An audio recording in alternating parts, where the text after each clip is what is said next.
Andrew, thanks for joining. I'm so happy to be here. Thanks for asking me. How are you? I'm doing great. It's been a great weekend. I'm slowly getting my energy back after a very, very, very busy Open Studios weekend a few weekends ago. Um, but it's been a good week. So this was the Open Studios for the Sharp Lentis program, which you're currently in, right? Yes, I'm in the current cohort. We started last September and we are here through the end of August. And we just had the only public facing sort of mandatory program that we have with the residency is the Open Studio. And it was incredibly well attended. It's always incredibly well attended. I've been to them before. I was a part of the residency program, and it was amazing. It was like an incredible. I have not historically shown in New York City a lot, even though I've been a New York artist for my entire career. So it was a really amazing opportunity to have a lot of people who know the work, but have not seen it in person, see the work in person, and it was great. I mean, it was draining.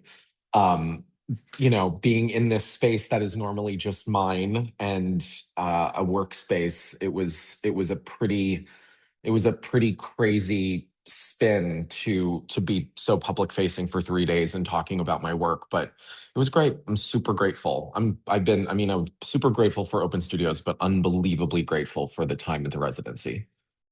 So where were you before you came to the residency? I before the residency, I had a studio in Sunset Park for 10 years.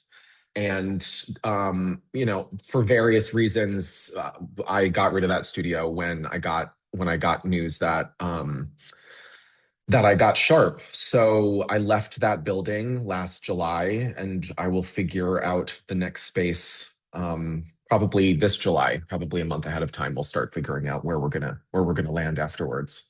But Sunset Park was great. I loved working down there.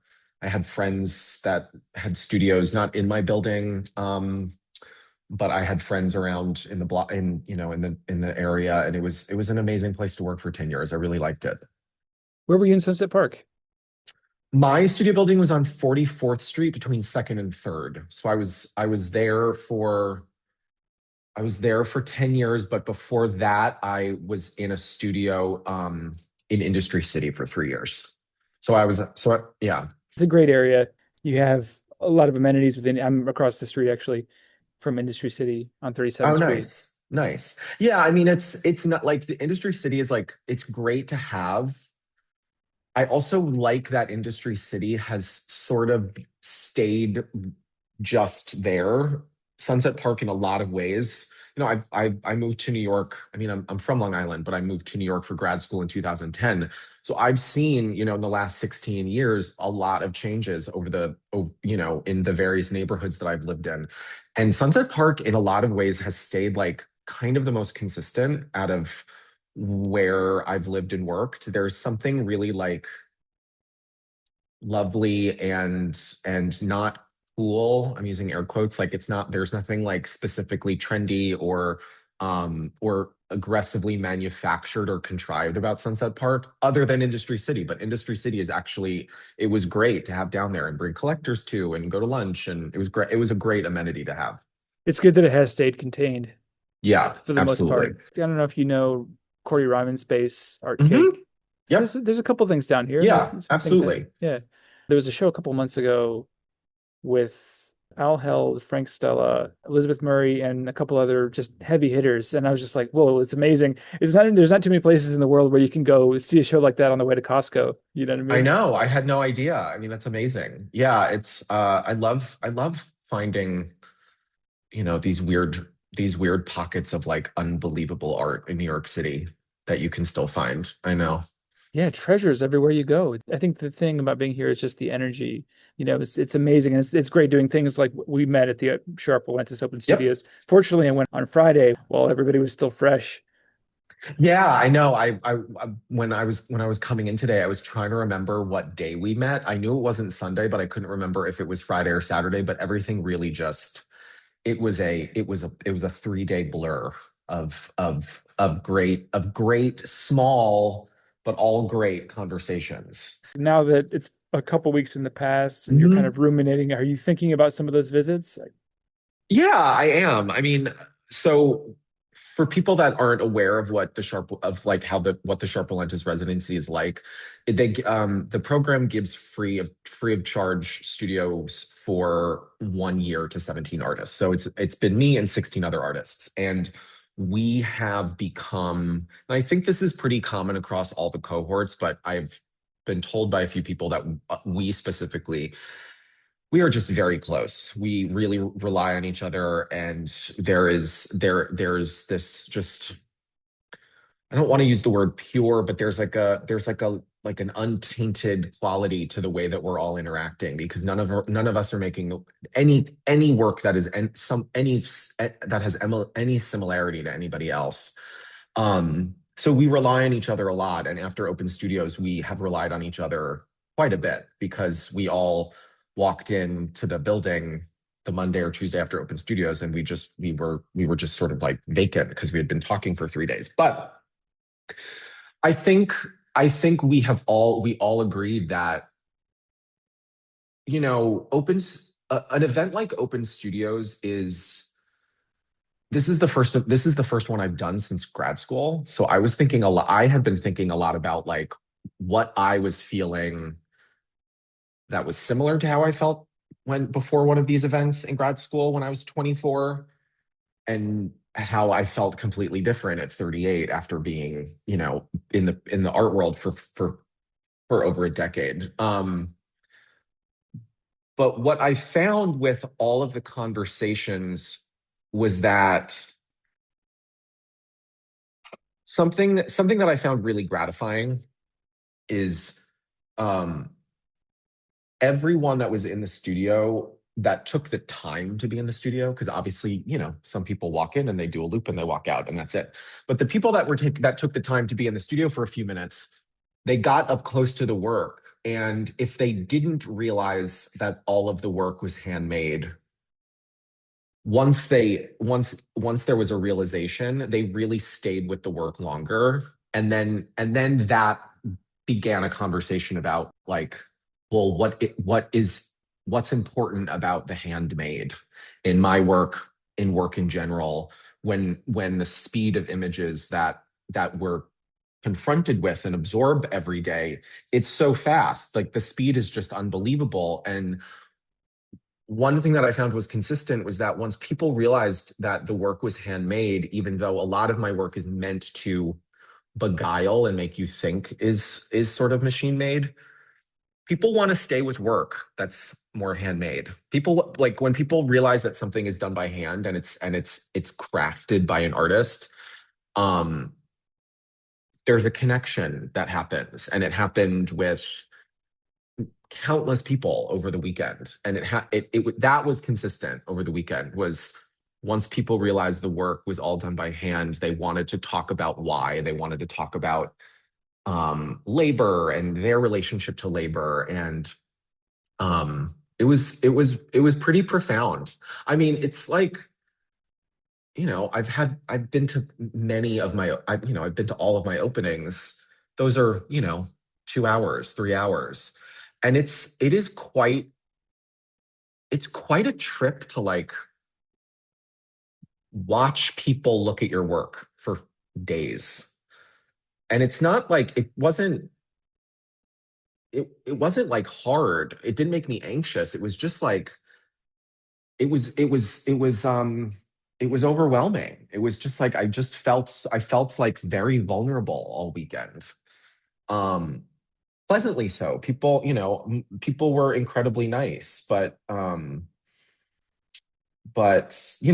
some of my family came, which was like really special, and because I'm super close to my family. So it was overall like the conversations that I had and what everyone else said in the studio in the residency was like it was really productive. And also like it's an event where like you really don't know what's going to come of any of those conversations. Like this came from having a great conversation. I've like been in touch with people via Instagram because of it as well. But there's like a lot of things that have happened this year that you're potentially planting seeds for relationships to grow down the road. They're not going to happen right now. Um, so yeah, it was a great weekend. It was a really, really special weekend. I think I had a similar experience where I kind of passed by your studio, looked in, kept walking, and then I came back. And then when I went in, when I saw the handmade quality, it definitely Hmm. slowed me down. And then we got involved in the conversation about what your work was about. And then we're really th Hmm. talking about the content more, where the imagery is coming from. And I think I mentioned this when I was there. I recalled an Ed Ruscha quote where he said, "Good art should elicit a huh, wow versus a wow, huh." Yeah, yeah. I mean, something that I've always really cared about with my work, and I guess there's a quality to this in all of the work that I'm attracted to. That's obviously not mine. I like work that seduces you from 10 feet away. Like the two bodies of work, you know, my whole project that all of my work is about is my connection to popular culture and how I believe that what we consume really defines our sense of identity. And I investigate that by, recording, appropriating movie stills, book covers, album covers, parts of movie posters that have at one time or are currently meaningful to me. And it's sort of like an ever expanding document of how I see the world. But the two bodies of work that I do are these sort of intensely laborious, hand drawn, half tone um, portraits based on movie stills, and the other is text work. But both bodies of work are very graphic. They're very saturated. The colors are really like are like are I use gouache, so they're like highly pigmented, matte, velvety surfaces. But I would like the work to seduce you from 10 feet away. And then you get up close to it, and it does something different the closer you get to it. The work, there's a drawing behind me, a large drawing behind me that's based on a book cover about psychedelic drugs that was published by Penguin in the 60s, and it's a big black drawing on heavy watercolor paper, and it says drugs, and it's abstracted, it's sort of shattered, and that is what you see when you're 10 feet away. And then the closer you get to it, you see that there are these scribble marks within the word. There's smears of yellow paint that, like, from far away kind of just look like you don't really see them. And there's all this doodling in the marginalia of the words. And I love that. I think what I aim for is like a sense of generosity with the viewer. I like work that feels really generous. I don't like work that feels cold and withholding. And that's how I think about my work. It's like if you, the viewer, take the time to spend, you know, 30 seconds with a piece, which is a long time at this point, and you get up close to it and you see all that I'm giving you, which is the color, but also the scribbles and the registration marks that I hand draw, or you see this big, you know, block of text and you think that it's screen printed, but then you realize that it's all done with paint marker. I don't know. I think there's something like I feel when I get up close to a drawing that of I'm trying to think of an example of somebody like a Via Selman's drawing or something. I mean, look, I'm not comparing myself to Via Selman's. period. But those images, one of her spiderweb drawings, those graphite spiderweb drawings, they're gorgeous. And, she's made prints of them, she's made oil paintings of them. But when you get up close to the drawings, there's this sense of like deep intimacy that I have with her when I'm standing in front of her drawings that I don't really get with paintings. Obviously, you get a sense of intimacy with paint, but like it's almost like I can see her sitting there doing it when I'm in front of it. And I like people to imagine me making the work. Does that make sense? Definitely. Yeah, and I definitely appreciate that. I think especially when you talk about generosity, I think you're really putting yourself into this thing. Do you know Donna Nelson, painter? I've met her and I love her work and I saw her show at Canada, but I don't know her personally, but I saw the last show at Canada. She's fantastic. She's amazing. Was super lucky to get her on the podcast, and she was talking about painting being actually, you know what? One of her students who introduced me to her, Jonathan Allmeyer, referred to her saying that painting should be inevitable like a tree. Yeah, And right.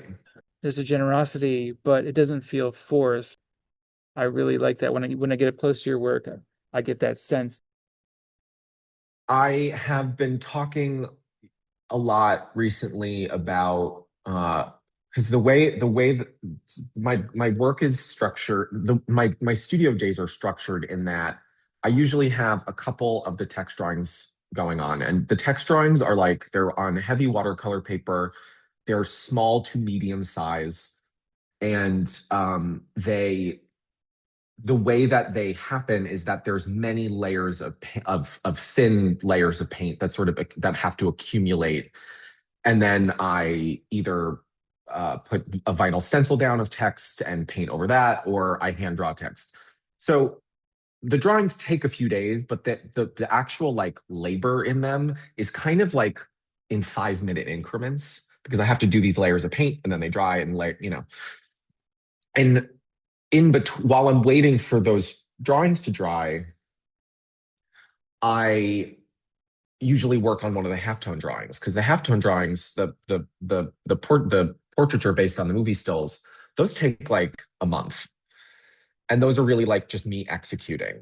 And what I have been talking a lot about recently with people, with visitors that I've had, is that I have arrived at like, for now, it can change, this sense of like flow. And it's not like the drawings are suddenly really easy or like I don't fuck one of them up and have to start over, which I had to do last week. Um, but there's a sense of like and I'm bringing this up because of the word that you the inevitability word that you used. Like I have such like this connection to uh what I know I need to make next that it's almost like it's inevitable. It's like, like I have these big lists of drawings, of reference of, you know, textual references. I have a huge folder on my computer of movie screenshots that I just need to sort of crop and put into Photoshop to make into drawings before I hand draw them. But there's this uh it's almost like I don't have to I don't consciously decide what drawing I'm going to make next. It's sort of just like, oh, it's this one. I don't know why, but it's this one. It has to be this one. And there's a sense of inevitability in that. And then also kind of going along with the word inevitable is this sense of like miraculous. Like I really like work that like I can see the labor in, but it's almost like it it it just it's as if it was always there. Like it just is like I don't know how this was, like I know the labor that I put into the halftone drawings. And usually when I post one on Instagram, I like post me drawing, like a little video of me drawing because people like a lot of people don't understand that they're hand drawn. And so like I know the labor that goes into them, but when they're finished, like when because I draw them like I basically draw them in these like bands. And like a machine kind of. And then I finish the last part and then I can't go back into the drawing. It's done. And I've drawn myself out of it. And it's like in that moment, I know I'm obviously conscious that I just spent a month on this drawing, but suddenly it's in front of me and it's as if it's always been in front of me. And I have heard other painters talk about that. Painters that don't work laboriously, painters that sort of like push paint around. And some paintings happen very quickly. Like you know whose work I feel that way about, and I don't know why, and I don't know if he'll agree with me, and he probably wouldn't. I hope this is a compliment, is my friend Peter Shear. He has I bought one of his paintings a really long time ago, and I am quite glad that I did for many reasons. And I look at it every day and I love it. And you can see almost every in some of his paintings, you can see literally every stroke that he puts down on those paintings. But the the it looks like they've been there forever. It looks like when he bought the tubes of paint knew that they were going to be that when he bought them. Does that make any sense? It does. That's so funny. You're friends with Peter. We grew up together. They're from the same hometown. Yeah, I love Peter. He's He so was the first great. one on the podcast. It was episode number one, Peter Shear. Oh wow, cool. Yeah, and That's we all. Yeah, that's great. It's funny, like, and it's funny to be saying this on a podcast where you interview artists, but like, I the longer I make art, especially because almost all of my art is not about art. It's about cinema or graphic design. And I don't call myself a painter. Like I put paint down when I need to in certain ways, but like I don't make the work thinking about like where I fit into the lineage of painting or whatever. It's just not something that I find helpful at all. And I don't think most painters do either, but like I just don't think about it at all. And the longer I make my work, the less I actually care about talking about art. And I care much more about talking about like movies or like your movies, you know, like because I can talk like I know what my touchstones are, but I love when people were in the studio 2 weekends ago and they started to see the references. You know, there's a drawing based on a screenshot from Kill Bill in here. There's certain book covers that people recognized. And like I love starting that conversation with people, like, what's your references? But one thing that I will say is that Peter is like a painter's painter. And like, I like talking about painting when I see him. I don't see him a lot, but whenever we're like at an opening together, we just start talking about like painting. And I don't care about talking about painting as much as I used to. Um, but I also think a big part of that is because so much of Peter's Instagram account is like him sharing paintings by other people. It's mostly that. And it makes me look at painting much more than I am inclined to do on any given day. Like I'm much more interested in seeing like a repertory screening of something right now than I am in going to the Met, which I used to feel a little guilty about, but it's where my brain is. But Peter himself is incredible and Peter's work is incredible. Those paintings feel like they were painted today and they also feel like they were painted 200 years ago. they sort of transcend Hmm. yet still Hmm. maintain their chronology, if Yep, that's the right word. No, Peter's the best, man. absolutely. You started to answer my next question, which was what movies, media, what cultural influences have shaped your work? Well, um,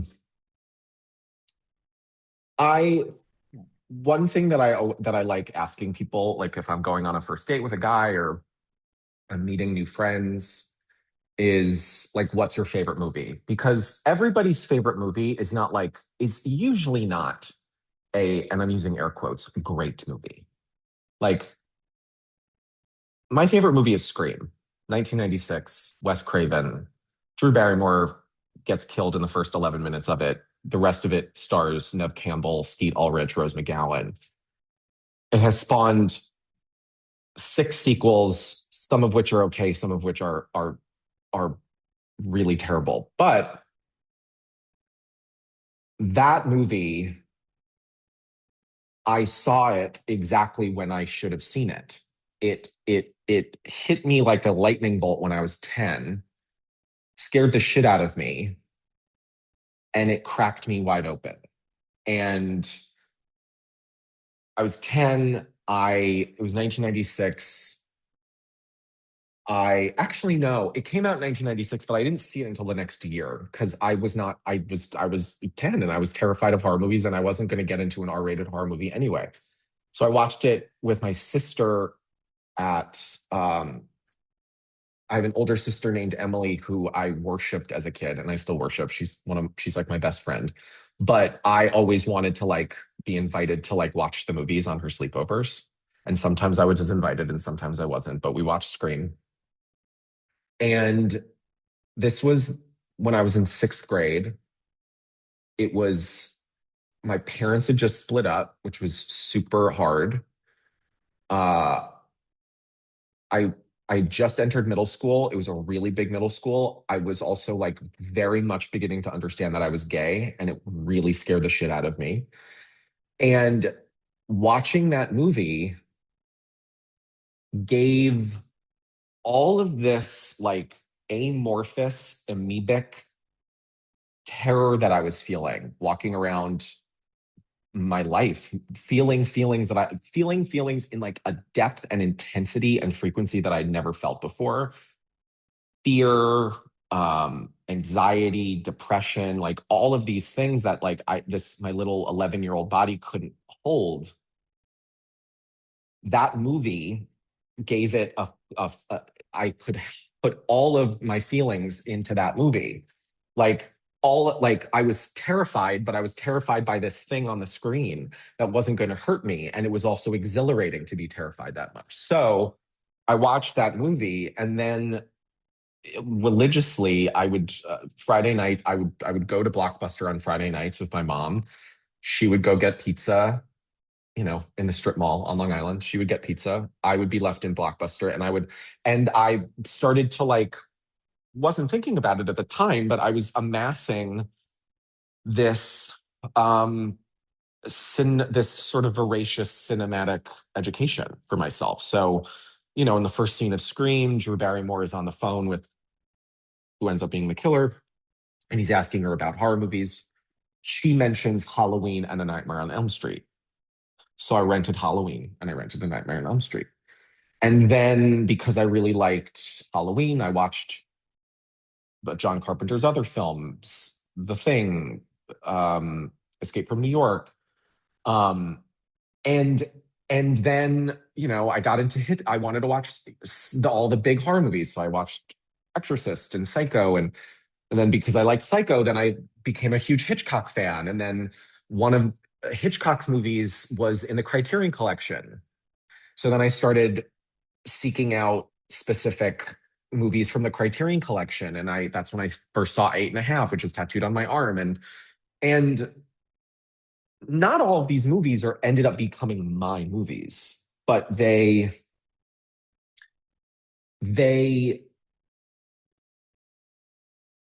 and they whenever I go to the movies, a great cinematic experience does the same thing that a great artistic moment in my studio does. It makes me feel as inside my body as I'm capable of feeling.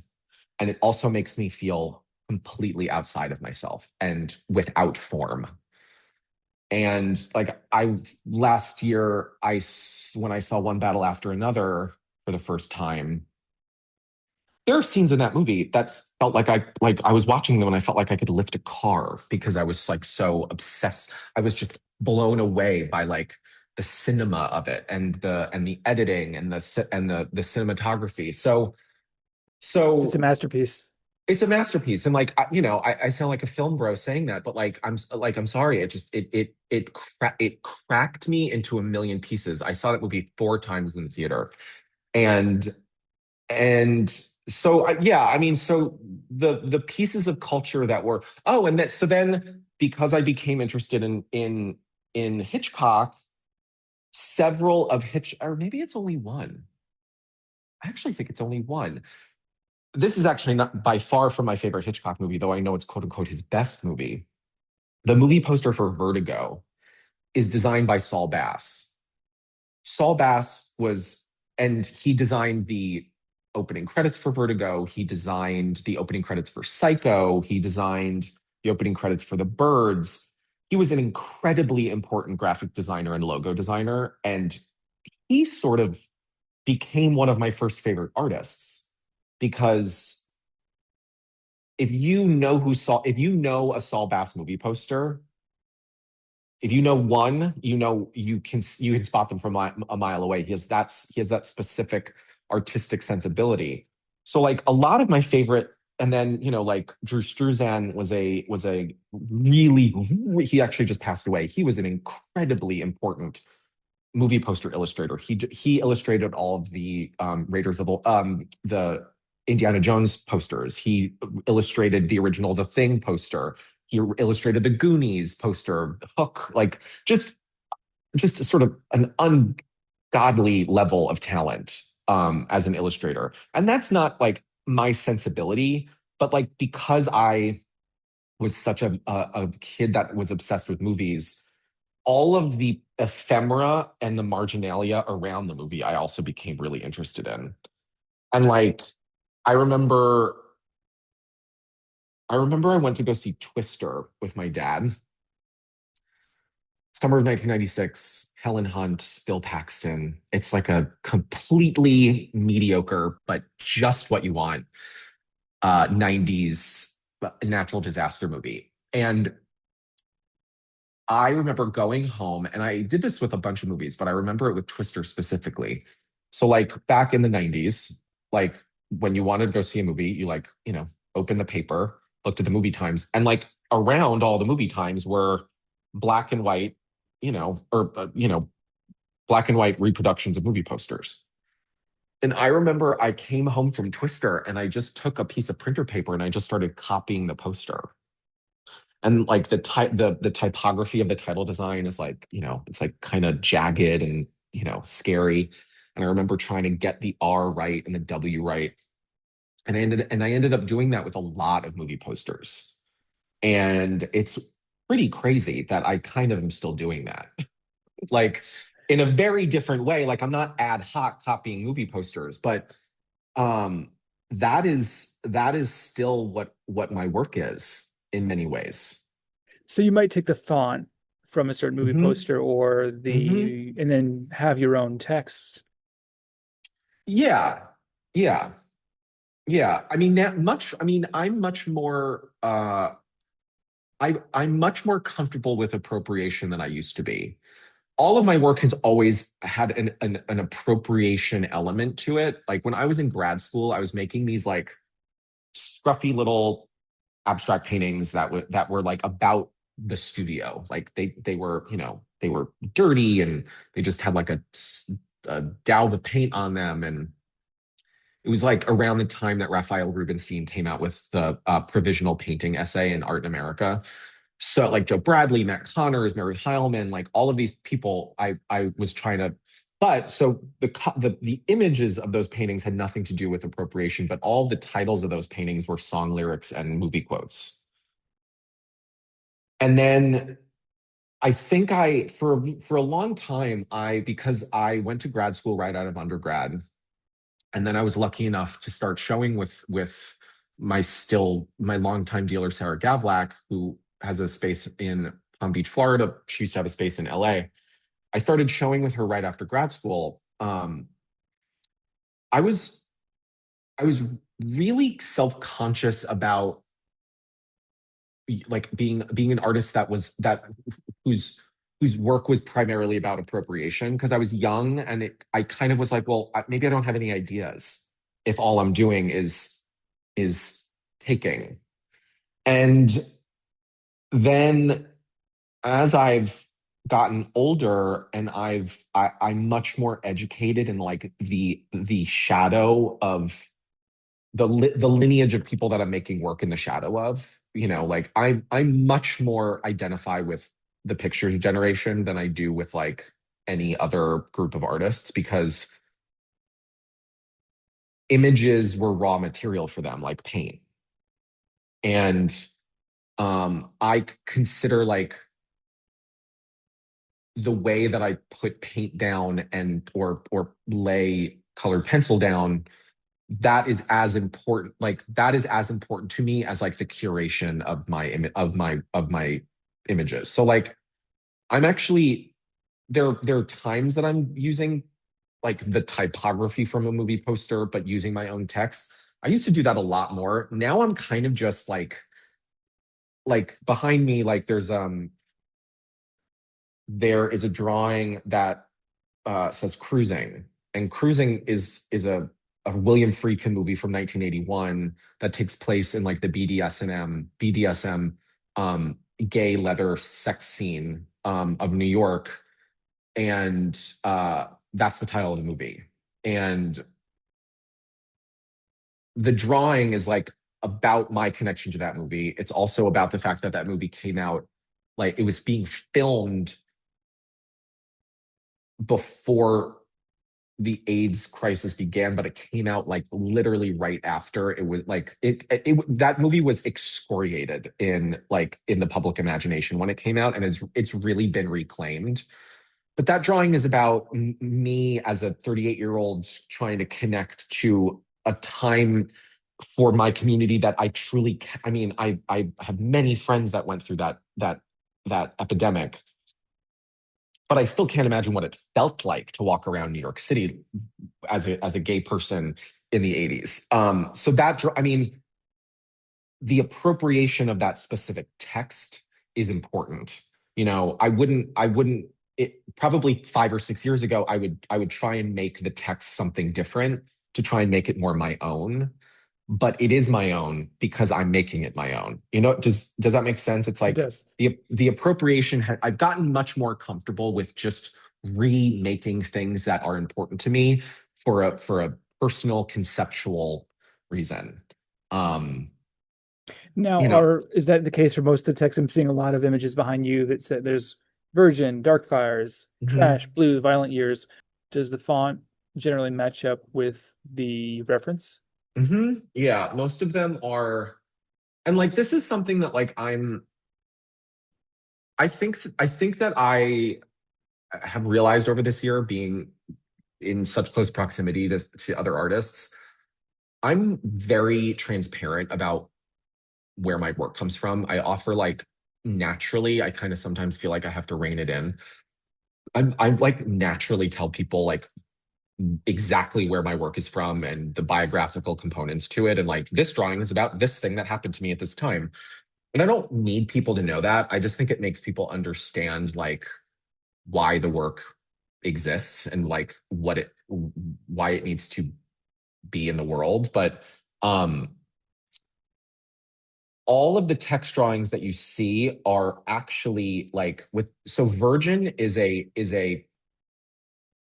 it's a part of a title of a book that I found. The book was called The Mafia's Virgin Daughter. It's like this sexploitation noir shitty pulp novel. And I just loved the typography of the word virgin. And Trash is from Andy Warhol's movie Trash. Cruising, I just talked about. Dark Fires is a romance novel. There's a drawing behind me that says Moment by Moment. That is the title of a very bad Lily Tomlin and John Travolta movie from the 70s. Exits is a book about suicide. And I could go I could deeply go into why each of those drawings needed to be made, like what they represent, what they mean for me as a person. Some of them, some of the drawings are about something that is happening to me right now. Some of the drawings are, there's a drawing behind me called Passages. That's a copy of a book cover of a self-help book that was very big in the 70s. I think it was in the 80s. And my mom had it on her nightstand growing up. And like that's a drawing about my mom. Um, but also the typography I find to be compelling and I fascinating. keep coming back to So that one. yeah, people did that. So that's that drawing. It's very interesting. Like, that was another thing that was really interesting 2 weekends ago was like what drawings people kept going back to. Um, Passages was one of them. A lot of people know that book, and a lot of like people that are a generation above me, they have that book. People that are in my generation, their parents have that book. Really was a touchstone. It was like a multi-million copy bestseller. Um, and it's interesting. It's like that drawing is really personal to me. I That drawing predates the residency. I made that drawing about 3 or 4 years ago. Um, but it's almost like people know that that's the drawing that's the most personal to me on the wall. I don't know if it's because of the way that I drew it and there's like these specific scribble marks that are in it. It's been kicked around the studio, my this studio and the old studio, so there's like this sense of there's like a patina to it that sort of it's just like accumulated dust and grit on it. I don't know what it is about that drawing, but people keep going back to it. It was Passages and Wifey were the drawings that people kept going back to. Passages feels the most inevitable, like a tree, Mm-hmm. I love that. I love hearing that. Yeah, I love hearing that. for the reasons probably that you just described, that it's been with you these years. It's acquired a Exactly. level of energy that it's been accumulating. And all your work, there's a real sincerity in it. Obviously, it's appropriation, but it very much feels like your own because of these stories that you have and the personal connection to it. And it feels like there's a deep connection between what you're doing and your life and what you're producing. Absolutely. And I think I mean, that's obviously what differentiates me from the picture generation. There was like a sense of like cool remove that sort of was a touchstone of that group of artists. But For those who don't know, that's Cindy Sherman, Barbara Kruger, Longo, David Sally. Who else? Richard Prince, Jack Goldstein, Laurie Simmons, like they were these artists that I think Sarah Charlesworth is a part of that. I can't remember, but they were these artists that were making work in the 70s and 80s. They're called the Pictures Generation because most of them were in a group show that was curated by Douglas Crimp at Artist Space. It was called Pictures. So the Pictures Generation. I saw a show of their work called the Pictures Generation at the Met in 2009 when I was still an undergrad, and they I don't think they see them in themselves in this lineage. Maybe they do, but like I really see them as like a direct response and continuation of a lot of what Warhol was doing because all of that work is about appropriation and like mining the media that we already have um to comment something about society or yourself. And like I think what makes my work the point of view of my work unique is that I I'm trying to make like my work is a conceptual project. Like, what happens if I make a huge archive of these symbols that have been important to me, and like does that create some sort of like I'm really interested in the word canon. Canon by definition is like if you canonize something, it's like we as a culture have agreed that it is important. Like who's in the 20th century, like the best painters of the 20th century, like Johns and Warhol's in the canon and Ellsworth Kelly's in the canon. And I'm very interested in like, well, can I create my own personal pop culture canon? Like we all have like our movies or we have our favorite songs that have defined who we are. And like I'm really interested in making the project conceptual, but it's coming from like an incredibly personal place. And um I'm a really anxious person. Uh it's I've been in therapy since I was 14. I think that's one of the reasons that I speak about my work in such like a uh, earnest and confessional kind of way, because that's I was taught to articulate myself that way as a young kid, just to help me get out of to transcend my circumstances. So I think one thing that I think no one really articulated this, but like the work is very like, the drawings can kind of be candy like because of the size that they are. They're highly saturated, they're really graphic. But when you get up close to them and you see all of the handmade qualities to them, and like the scuff marks and the scribbles and the smears, there's this like, I want the work to feel that there's this, I want the work there to be the sense of like ineffable nostalgia to the work. And like obviously there's a sense of nostalgia to the work because even if you don't know what the references are, like the way that the text looks and the quality of the palette is obviously not now. It's not a now kind of palette that I work within. But just this sort of like I'm devoting, there's like a devotional element to the work. It's like I'm paying tribute to something. I'm trying to concretize a feeling with like like I had a very complicated childhood before my parents got divorced, and then I had a different kind of complicated adolescence because my parents got divorced. And that book Passages was this like image of my childhood that it was, like I know that there are things that were in your house growing up that were just like, oh, that's my mom's house. Like, oh, like that cookie jar, that pillow, or like it is a signifier of a time. And um it's a way, the work is a way for me to eulogize something, elegize something. It's also a way for me to let go of something. It's like if I make this drawing and I record that it meant that it is a record of this specific memory or moment. I can remember it, or I can also let it go. Like there's a drawing behind me that's it's a copy of the Carpenters, an album cover by the Carpenters. The typography of the Carpenters, their logo is like deranged and so quintessentially 70s.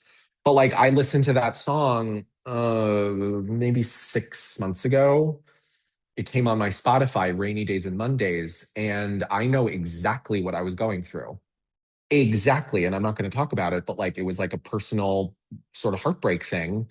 And that song came on, and I came to my studio and I looked up the album cover and I made that drawing. That's not common. It like the one to what like it usually the drawings like go in this sort of receptacle and then they rise and I make them at some point. That carpenter's drawing happened at a very specific time for a very specific reason.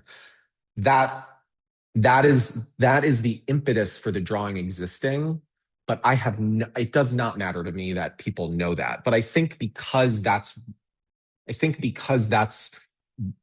where my head is at when I'm making the work.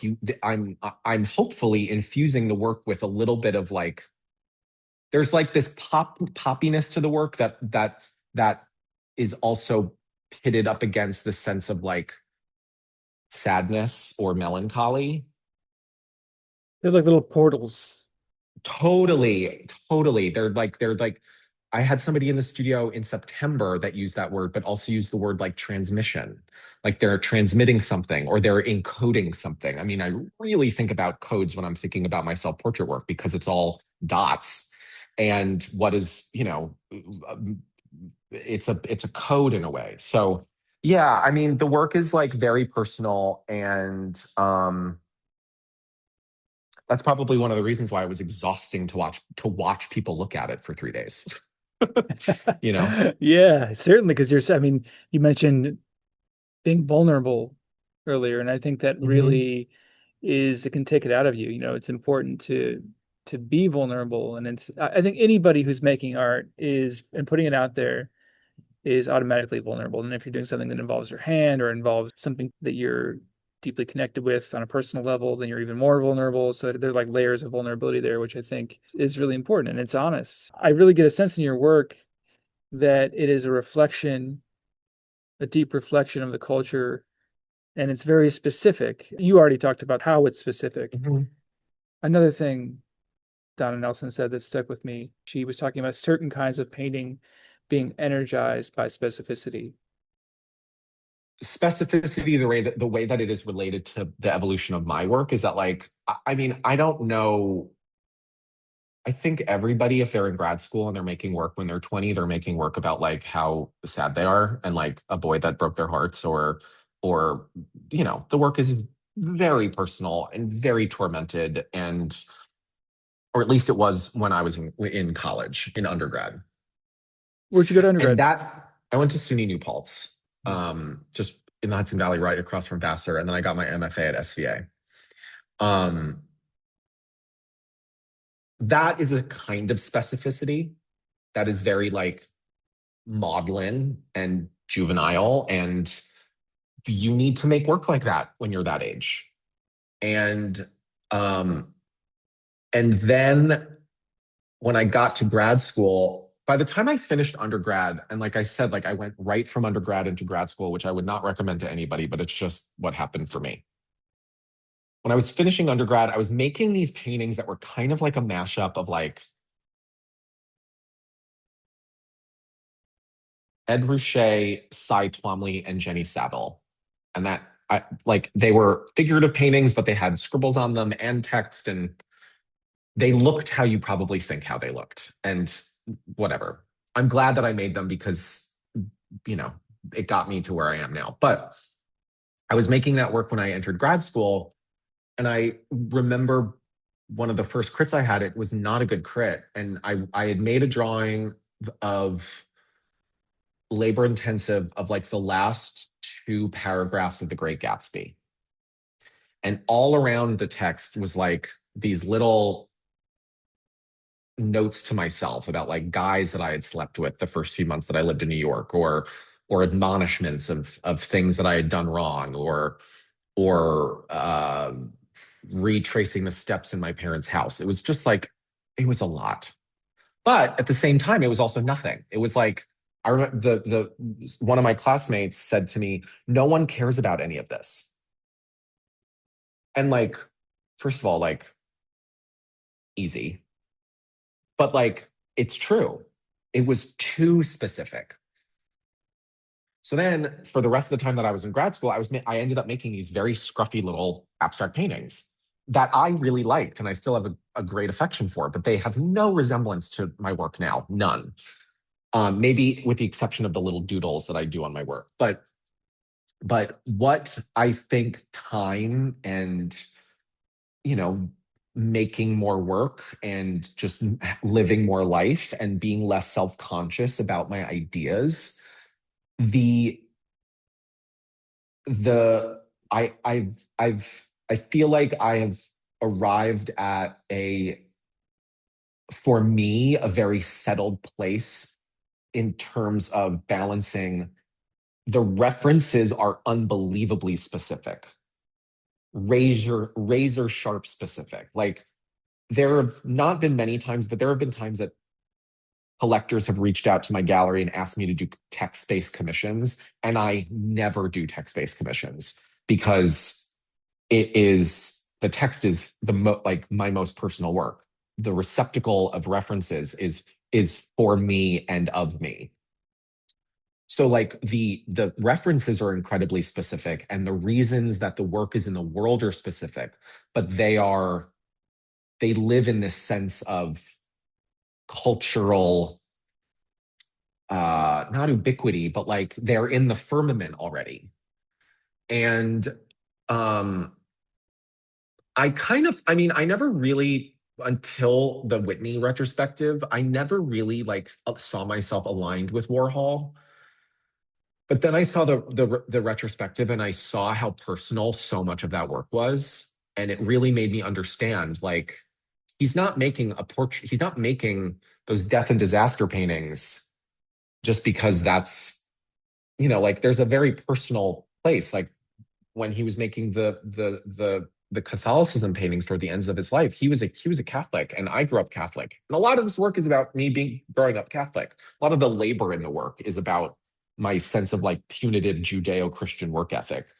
Um, but that's that whatever Donna Nelson said, like uh the specificity versus the universality, it's like I don't think about it that much anymore because I actually think that the the specialness of my work is the specificity. Like I used to really like overanalyze whether or not I could use a reference in a drawing. Like, am I allowed to use that? Like, does anybody care? And it's like, I have to care. I have to care. That's why it has to be made. Like, nobody knows what Dark Fires is from. It's a shitty romance novel that I found at Tim's used books in Provincetown. But like, I had to make that drawing.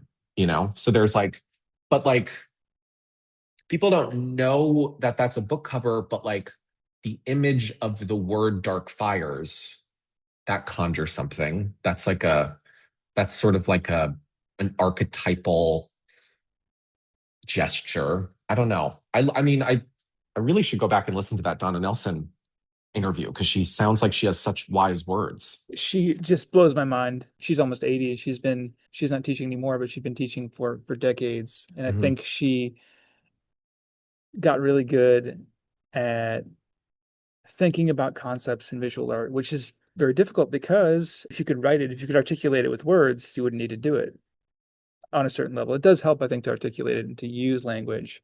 And I Mhm. think the way that you're using language feels very interesting, very specific. And when I see your work and I think about specificity, I'm looking at some of the text and the color Mhm. and your hand and the font Mhm. and everything, all these qualities that go into it feel like they're woven together in a very intentional way. Yeah. Yeah. And um I think that I've worked really hard outside of the studio to let go of some neuroses and control. I'm a very anxious, tightly wound, want to do well and be in control of everything. But in the studio, I've really doubled down on that. And I actually think it makes the work better. The duality of like intentional, really specific control and also uh splashes and letting certain things with the paint just be the paint. Um, and also like I've always seen the work displayed like this, like in a sort of cloud, like in a salon cloud. But now that really helps me make the work, like looking at the work all hung up together, because it makes it, I can look at the work and be like, oh, I need to make a green drawing. Like it's very formal. But now whatever show I do of them next, I've thought about just having them be these like, well, what if you put a lot of space in between them and they're these just discrete, perfect little jewel-like small paintings? What does that do? Because so much of my work has been about the relationship from one drawing to the other. Um, and I'm trying to like after Open Studios, I've like removed drawings one by one and looked at them alone on a blank wall and been like, how do they hold up by themselves? How, like, what's the intention behind this drawing? And that actually is helping me make the new ones. It's like I'm thinking about them as just living by themselves and not reacting to each other. Um, By changing the context like that, that would completely change right, the view, right. how you Well, see and them. yeah, and right. And context is also a big part of my work. Because well, what happens to something when you're removing all elements of context from it and putting it and the context is something else now. The context is me versus I'm not, I'm not, I'm not making a show of all the things in my mom's house, like passages. I would never do that. But like, like, what does passages next to cruising mean? I don't know. Probably nothing. They just look good next to each other. Um, but yeah, there's the longer I make the work, the more like intricate decision making there is, which I really get off on. Like I spend a lot of time on Photoshop, even if I'm like wholesale lifting something from, the cruising drawing, that is exactly how the text is on the movie poster, but like I had to think about what gradient was going to go behind it. Was I like I did there's a lot of like very intentional decision making with color and scale and placement in these drawings that a lot of that happens before I lay anything down. So you work it up on Photoshop first. Almost all of my work starts on Photoshop. It helps me, I mean, with the self-portrait work, it really helps um, with with the density of dots, with scale, with cropping. Before I turn an image into a halftone pattern, I darken parts of the image. I lighten parts of the image. But even in the text work, um, I try and color match a lot. Like I'll like pre-mix things in gouache based on the screen. I'll figure out what colored pencils I need. I'll figure out what paint markers I need. Um, all the drawings are kind of the same scale, but they're all not the same size. So like I have to really think about like what drawing, like it doesn't seem like something that's a big deal to like somebody that's not me, but like does a drawing want to be 17 by 22 or does it want to be 14 by 18? Like those things all happen in Photoshop before I start drawing. What's the next step after that? Then I like prepare the paper. I usually project the text. I trace the text, and then I do layers of paint on top of the text. And then by that point, the text is gone, like it's underneath the paint. So then I have to reproject it again. Like the text, like knowing where the text is going to be on the paper while I'm doing these spills of paint helps me like corral Mm, the paint in a right. specific way. But then after 5 layers, the text is gone. So then I have to project it again. So like there's like layers of uh adding and erasing that happen. And then I there's a lot of like I use I don't know I use a lot of ultra matte medium, liquid text ultra matte medium, not matte medium, ultra matte medium. It Golden, I actually don't know. I don't think Golden makes that anymore. I think that's why I switched. But Golden used to make super matte medium. And I guess there's a higher concentration of whatever mattifying grit is in that medium. That's an ultra matte medium. And it creates like a very specific tooth to the paper. And like the colored pencil like grabs onto that tooth really well. Because like I also don't use acrylic paint. I use gouache. I use acrylic gouache, but I don't use straight acrylic paint because it's too plasticky. Like the colored pencil doesn't lay on top of it. There's like a resist that happens. So I use gouache, colored pencil, Posca paint markers, and um and graphite. But yeah, I mean, they're all things that like basically I've been using for since I was like in high school. I mean, I use Prismacolor colored pencils. I don't use like, I mean, there are certain like to get really nerdy for a second, like there's not a large spectrum of browns that Prismacolor makes, which I think is I don't know why, but like polychromos makes a lot of browns. So like I use polychromos for certain hues, but more often than not, I'm just using Prismacolors that I've used since I was in middle school. I like that you say that. And there's some other things you said that sort of reminded me of a quote that I think it was Huxley said that every child is an artist, but by the time people reach adulthood, it's one in a million. Hmm. And I think that artists are people that are able to retain some of those things in childhood, some memory of the experience of Hmm. what it is to see everything fresh like that. And I think the fact that you still use some of the same materials, that you have some of these Hmm. experiences that from childhood that have deeply affected you and your work and even the work you make now. And I had this experience where I've kind of gone back to painting in the way that I was when I Hmm. was in high school. And after having it beaten out of me in undergrad and grad school, and you want to. Totally. Yeah, totally.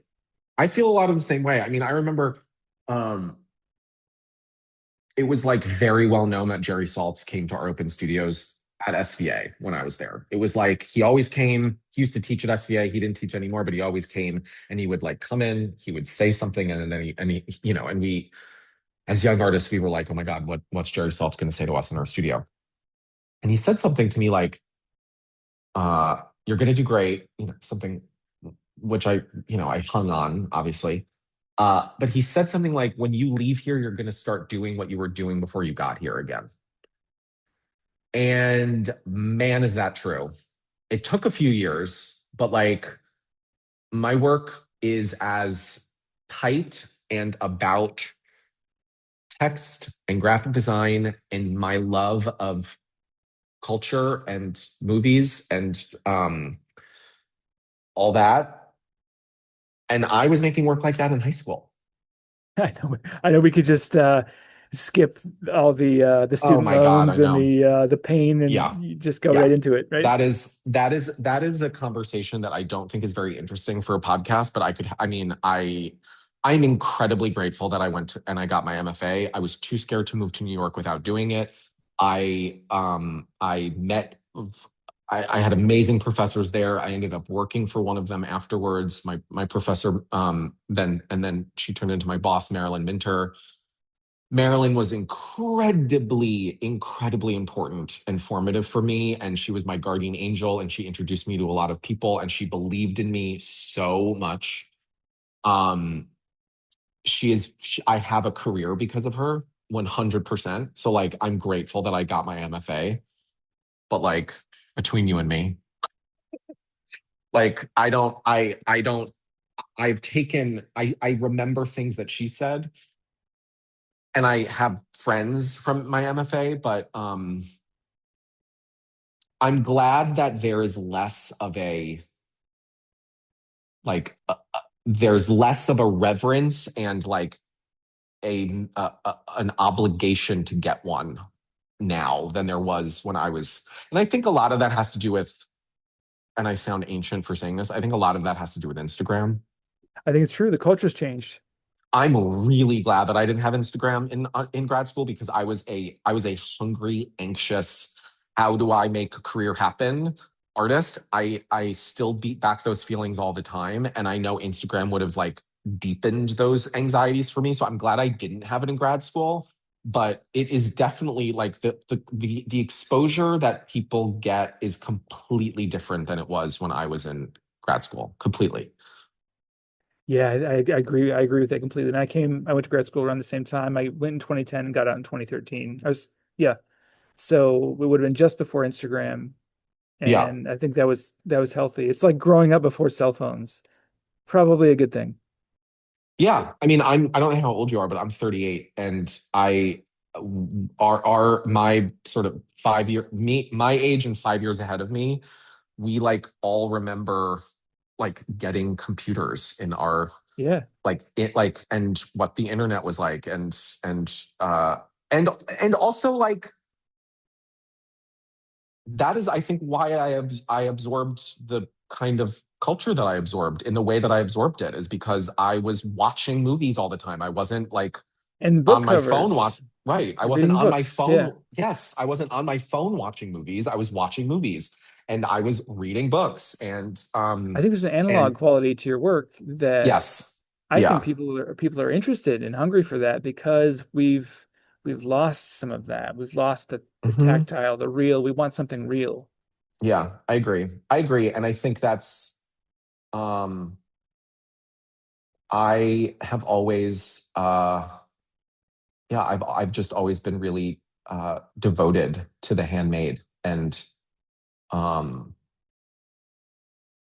and I'm saying handmade in terms of like obviously paintings. Like I love seeing paintings that are deeply handmade and like not assistant based, but like handmade in terms of like, to bring it back to towards the beginning of the conversation, like there's no CGI in One Battle After Another. Like that movie is made, it is crafted, it is all on the screen, it's all in the camera. I love that's also really enticing to me too. Like I saw Project Hail Mary a few weeks ago, and like most of that movie is all practical effects. Incredibly compelling.